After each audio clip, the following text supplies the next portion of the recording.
Olá, queridos estudantes, bem-vindos agora não para a aula em si, mas para a nossa revisão. E revisão de quê? Vamos lá?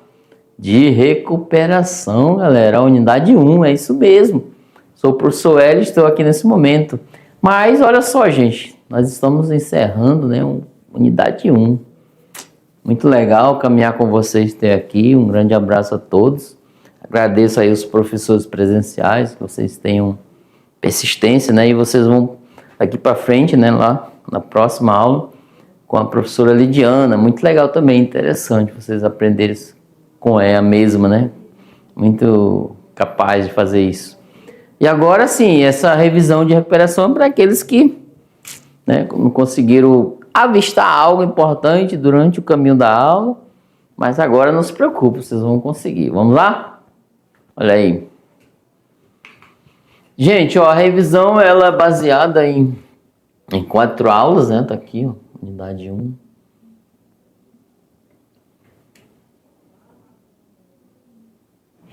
Viu? A gente vai falando o nome, né, para vocês, unidade 1 aqui, ó. Recuperação. Aula 4, a mitologia brasileira, universo de lendas e encantamentos. Então, bem interessante isso. Nós vimos nessa aula a importância do mito para o homem atual. Esse mito ele tem um significado e importância para cada povo, a qual influencia e contribui na formação da identidade e na construção da cultura, tá? Assim é possível gerar um elo entre o homem e suas origens. Os mitos apresentam-se como possível explicação ou interpretação da realidade e dos acontecimentos. Para aqueles que vivem o mito, ele se torna única história verdadeira, proposta numa linguagem acessível à gênese do mundo, das coisas e do homem. Também vimos sobre a mitologia africana e afrodescendente. Os povos africanos e povos indígenas consideram, né, a existência do intangível, né, do espiritual, no caso, nas suas formas de produzir conhecimento. Além disso, no pensamento dos povos africanos, em especial o espiritual, está em equilíbrio com o material. A mitologia africana ela pontua os deuses de que habitam do panteão, né, africano e suas histórias míticas. Esse jeito de pensar mitologicamente foi trazida da África ao Brasil e nela há muitos deuses que são chamados de quê? Os orixás.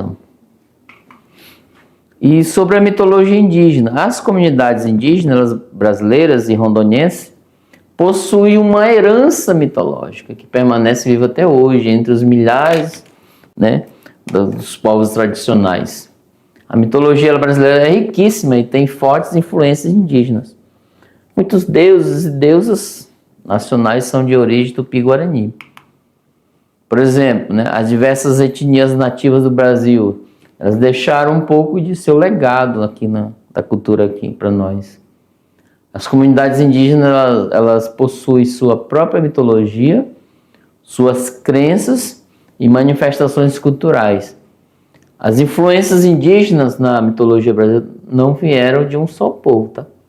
Por vários fatores, a cultura ainda por vários fatores, né? A cultura indígena ainda possui pouco espaço dentro da sociedade. Mas muitas comunidades ainda preservam sua cultura inicial, assim como danças, lendas, pinturas, etc. Hora de recuperar, gente. Surgiu alguma dúvida? Vamos verificar? Agora a pergunta 1. Imagine que você queira fazer uma atividade ao ar livre para conhecer um pouco mais sobre os mitos indígenas. Mas o tempo está meio nublado e precisaria de sol para realizar sua atividade. Então, gente, você se pergunta o que fazer? Logo você lembra de um dos mitos e decide pedir ajuda a ele. Qual seria esse mito? Guaraci, né, que é o deus do sol. Para muitos grupos indígenas, ele foi criado por Tupã e é o irmão gêmeo de Jaci, a lua. Tá bom? Aula 5. Como tudo começou? A criação do universo nas visões grega e indígena. Então, assim, entre os séculos 12 a 8 a.C., ainda predominava a concepção mítica do mundo. Os mitos gregos recebiam forma poética e eram transmitidos oralmente pelos cantores ambulantes. Depois por Hesíodo, e outros pensadores, outros poetas, etc. Por exemplo, a Teogonia com Hesíodo, sobre a origem dos deuses e do mundo. Teogonia, que é o nascimento dos deuses. Cosmogonia, significado da criação do mundo. A mitologia grega. No princípio de todos os mitos, houve um tempo em que nada existia no universo além do caos, só existia isso. Nele estavam misturados as sementes de todas as coisas futuras, mas não havia ordem alguma. Do caos surge uma deusa terra, que é a Gaia. Sobre o imenso corpo fértil de Gaia, os elementos antes em confusão começam a se organizar, ocupando cada um no seu lugar. O caos é uma divindade negativa, mas dele surgiu algo positivo, surgiram as outras divindades. A origem do universo segundo a mitologia indígena.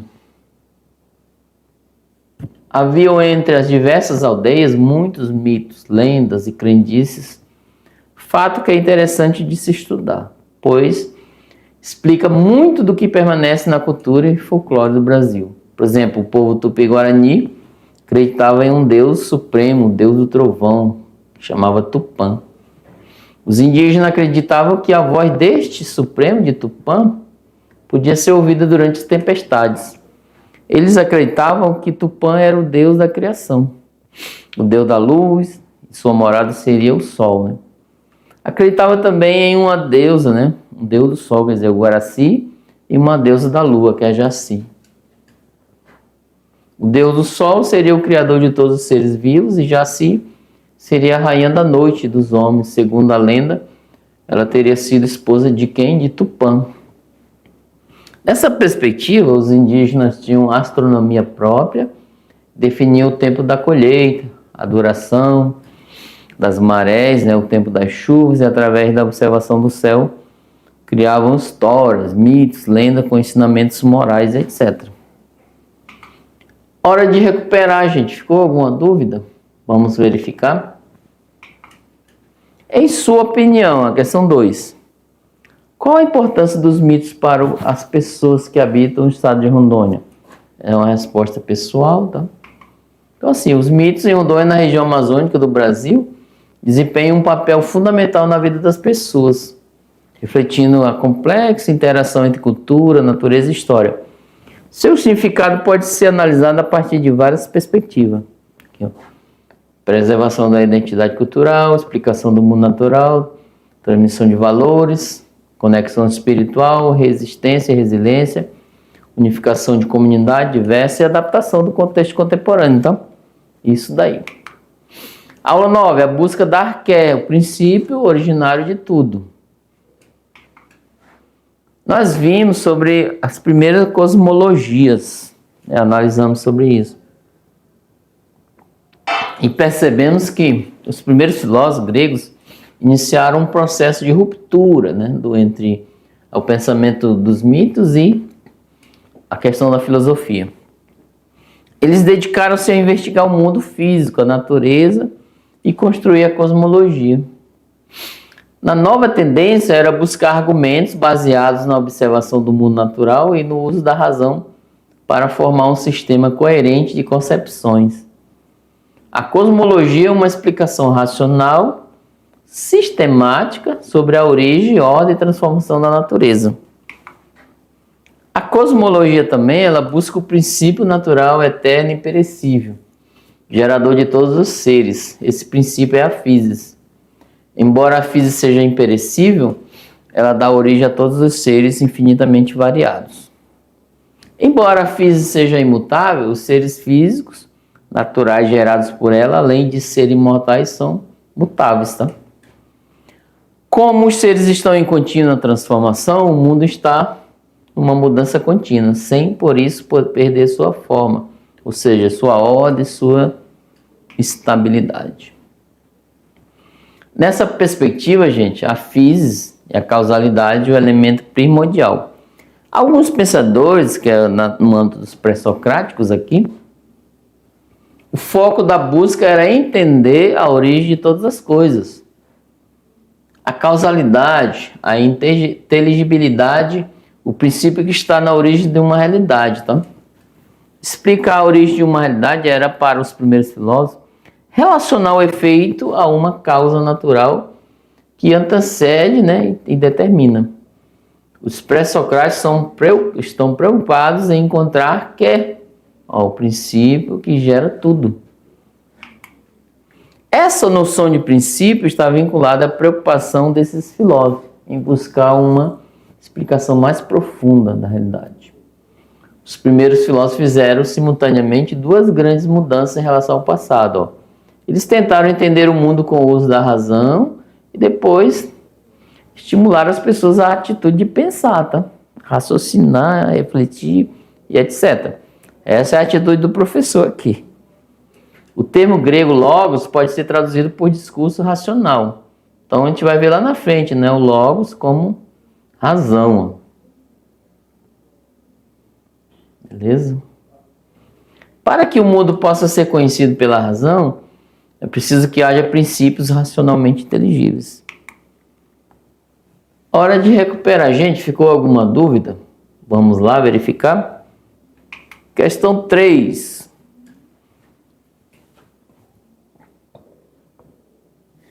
Essa é do Enem de 2021. A maior parte dos primeiros filósofos considerava como os únicos princípios de todas as coisas os que são da natureza matérica. De matéria, né? Da matéria. Aquilo de que todos os seres são constituídos. De que o primeiro são gerados e que por fim se dissolve, né? Pois deve haver uma natureza qualquer, onde as outras coisas se engendram, mas continua ela mesma. O texto aristotélico, ao recorrer à cosmogonia dos pré-socráticos, salienta a preocupação desses filósofos com o quê? Com a mutação ontológica dos entes, tá bom? Transformações que ali ocorrem. Aula 10. Os filósofos pré-socráticos. A gente temos aí, diante dos filósofos de Mileto, a escola jônica, que ela é composta por Tales, Anaxímenes e Anaximandro. Tem outros, ok? Considerado pré-socráticos, que eles buscavam um princípio que deu origem a tudo, de todas as coisas. Por exemplo, Tales disse que o princípio é a água. O Anaximandro disse que é o apeiron. E esse carinha aqui, o Anaxímenes, disse que é o ar infinito. Princípio que gerou tudo. Aí tem o Heráclito, que veio dizer sobre a questão do tudo fluiam. Ele é de Éfeso, né, na Jônia. Para ele, o dinamismo de todas as coisas pode ser aplicado pelo fogo. Primordial, expressão visível de instabilidade, símbolo da eterna agitação do devir, da transformação. O fogo eterno e vivo, que ora se acende e ora se apaga. Ele não rejeita as contradições e queria aprender a realidade em sua mudança no seu devir. Os pitagóricos, né, que fala a questão dos números, Pitágoras de Samos, que é seu líder, o criador, fazia parte do grupo dos monistas, que identificava apenas um elemento, né, constitutivo de todas as coisas.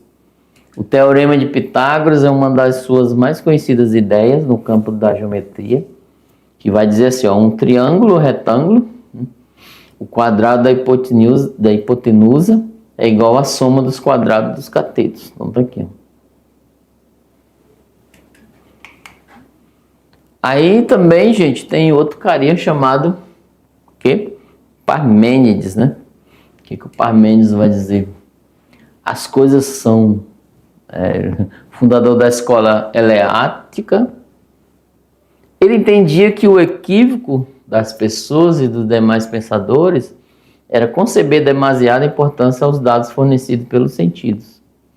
Embora percebesse pela via sensorial a mudança o movimento do mundo, Parmênides achava que o contraditório busca a essência, arqué naquilo que não é essencial, buscar a permanência naquilo que não permanece. Olha que interessante.